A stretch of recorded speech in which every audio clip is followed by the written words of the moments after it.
I need help with sexual bereavement. My wife's terminal illness has ended intimacy for us. I'm grieving. What should I do?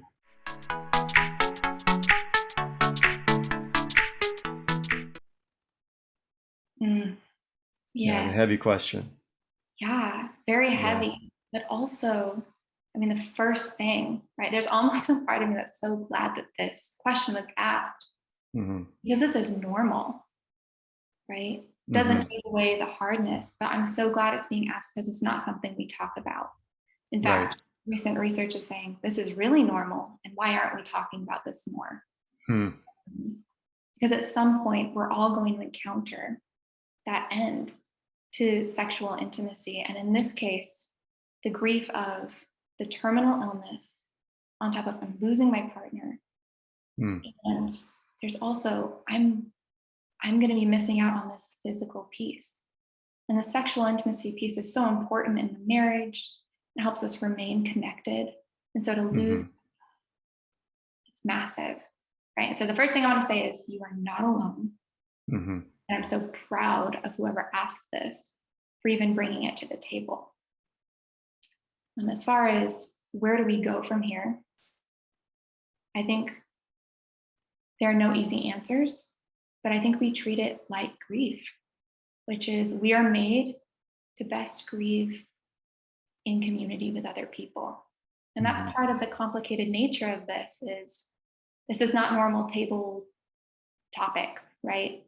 Hmm.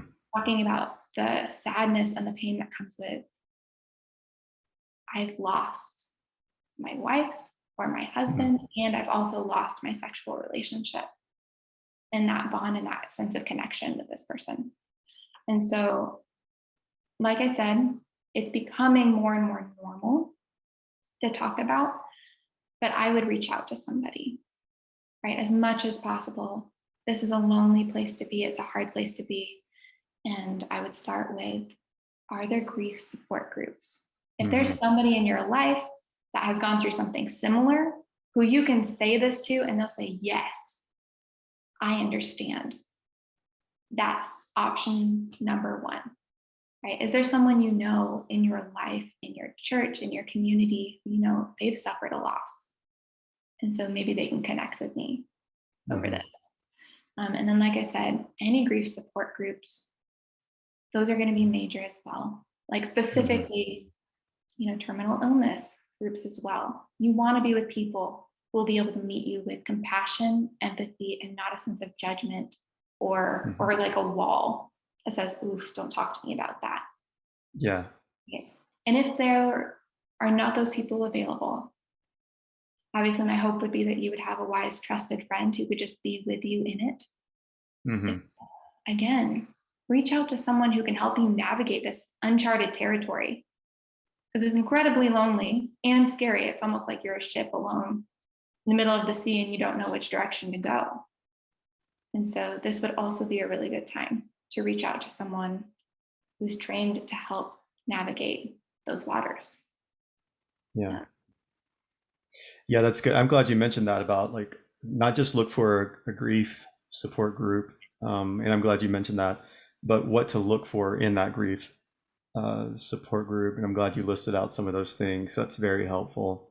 Any other thoughts on that? I think I think once again, just saying it would be really normal to have a lot of Hmm. questions and even practical concerns. Uh, Right.